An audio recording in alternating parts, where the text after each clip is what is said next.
Hello students, आज आपण 10th standard जॉमेट्रीचा 5th लेसन कोऑर्डिनेट जॉमेट्रीमधील प्रॅक्टिस सेट 5.3 मधील क्वेश्चन नंबर 2 मधील एक्झाम्पल 4, 5 अँड 6 पाहणार आहोत. पहा एक्झाम्पल 4 आपल्याला काय दिलेलं आहे.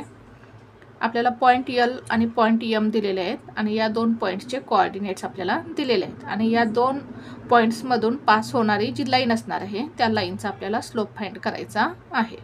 म्हणजेच पहा, आपल्याला एल आणि एम हे दोन पॉईंट्स दिलेले आहेत आणि या दोन पॉईंट्सचे आपल्याला कोऑर्डिनेट्स दिलेले आहेत. एल या पॉईंटचे कोऑर्डिनेट्स -2, -3 आहेत.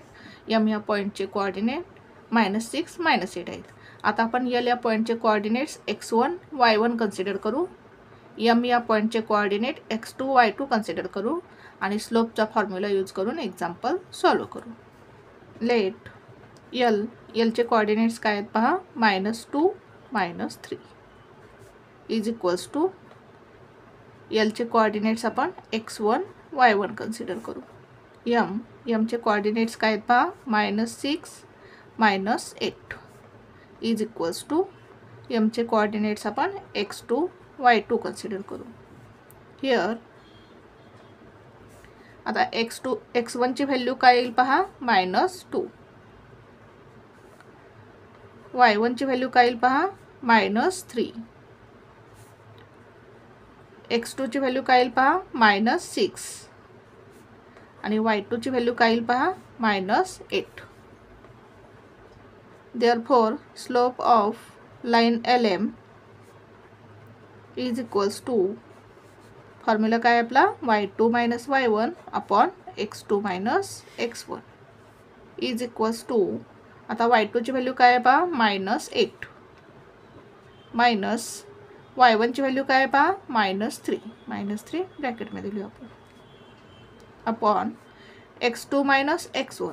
x2ची व्हॅल्यू काय आहे, -6 मायनस x1ची व्हॅल्यू काय आहे, -2 आपण ब्रॅकेटमध्ये लिहू इज इक्वल्स टू -8. आता इथे मायनस काय होईल, प्लस होईल, +3 अपॉन -6. आता इथे मायनस काय होईल, प्लस होईल, +2 इज इक्वल्स टू -8 + 3 म्हणजेच किती येईल पहा, -5 येईल. 8 - 3 5, ग्रेटर नंबरचा साईन काय आहे, मायनस, म्हणजेच -5 येईल.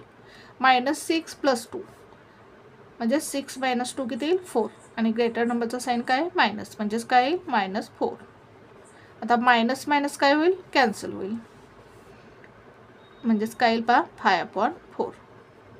म्हणजे स्लोप ऑफ लाईन LM काय मिळाला आपल्याला, 5/4. आन्सर लिहू आपण. Therefore slope of line LM is equals to 5/4. Next example पाहू आपण. 5th एक्झाम्पल काय दिलं आहे पहा, आपल्याला E आणि F हे दोन पॉईंट्स दिलेले आहेत आणि या दोन पॉईंट्समधून पास होणारी जी लाईन असणार आहे त्या लाईनचा आपल्याला स्लोप फाइंड करायचा आहे. पॉईंट E आणि पॉईंट Fचे कोऑर्डिनेट्स आपल्याला दिलेले आहेत. म्हणजेच पहा, आता E आणि F हे दोन पॉईंट्स आपल्याला दिलेले आहेत आणि त्यांचे कोऑर्डिनेट्स दिलेले आहेत आणि या दोन पॉईंट्समधून पास होणारी ही जी लाईन आहे या लाईनचा आपल्याला स्लोप फाइंड करायचा आहे. आता आपण पॉईंट Eचे कोऑर्डिनेट्स x1, y1 कन्सिडर करू. पॉईंट Fचे कोऑर्डिनेट्स आपण x2, y2 कन्सिडर करू आणि स्लोपचा फॉर्म्युला यूज करून एक्झाम्पल सॉल्व करू. लेट Eचे कोऑर्डिनेट्स काय आहेत पहा, -4, -2 इज इक्वल्स टू Eचे कोऑर्डिनेट्स आपण x1, y1 कन्सिडर करू. Fचे कोऑर्डिनेट्स काय आहेत पहा, 6, 3. Fचे कोऑर्डिनेट्स आपण x2, y2 कन्सिडर करू. Here x1 is equals to, आता x1ची व्हॅल्यू काय येईल पहा, -4.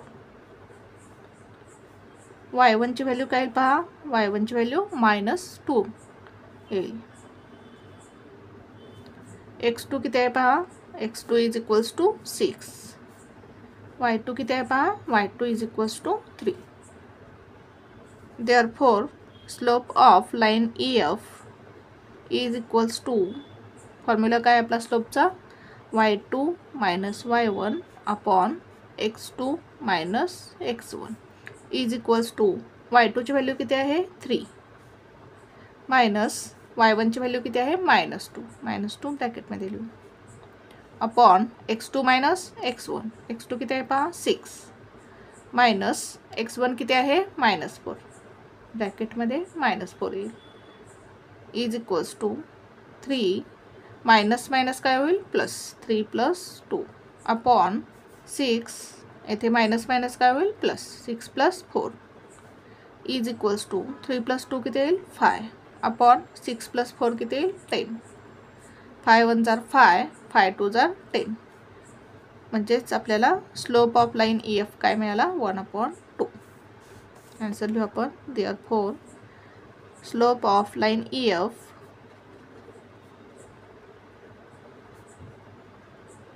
Is equals to 1/2. Next example पाहू आपण. 6th एक्झाम्पल काय दिलं आहे पहा आपल्याला पॉईंट T आणि पॉईंट S दिलेले आहेत आणि त्यांचे कोऑर्डिनेट्स दिलेले आहेत आणि या दोन पॉईंट्समधून पास होणारी जी लाईन असणार आहे त्या लाईनचे कोऑर्डिनेट्स आपल्याला फाइंड करायचे आहेत. मग लेट टीचे कोऑर्डिनेट्स काय आहेत पहा 0, -3 इज इक्वल्स टू टीचे कोऑर्डिनेट्स आपण x1 y1 कन्सिडर करू. एसचे कोऑर्डिनेट्स काय आहेत पहा 0, 4 इज इक्वल्स टू एसचे कोऑर्डिनेट्स आपण x2 y2 कन्सिडर करू. हिअर आता x1 ची व्हॅल्यू काय येईल पहा x1 ची व्हॅल्यू किती आहे 0, y1 ची व्हॅल्यू किती आहे पहा -3, x2 ची व्हॅल्यू किती आहे पहा 0 आणि y2 ची व्हॅल्यू किती आहे पहा 4. आता आपण स्लोपचा फॉर्म्युला यूज करू. Therefore slope of line TS is equals to formula काय आहे आपला y2 - y1 upon x2 - x1 is equals to आता y2 किती आहे पहा 4 मायनस y1 ची व्हॅल्यू किती आहे -3 आपण ब्रॅकेटमध्ये लिहू अपॉन x2 किती आहे पहा 0 मायनस x1 ची व्हॅल्यू किती आहे 0 इज इक्वल्स टू आता इथे मायनस मायनस काय होईल प्लस 4 + 3 0 - 0 काय येईल 0च येईल इज इक्वल्स टू 4 + 3 किती येईल 7/0 which is not defined. Answer काय येणार आहे आपलं नॉट डिफाइंड.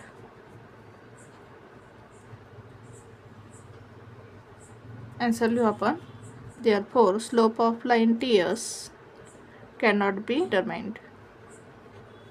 अशा रीतीने आपल्याला एक्झाम्पल सॉल्व करायची होती. पहा पुन्हा एकदा आपण एक्झाम्पल कशी सॉल्व केली.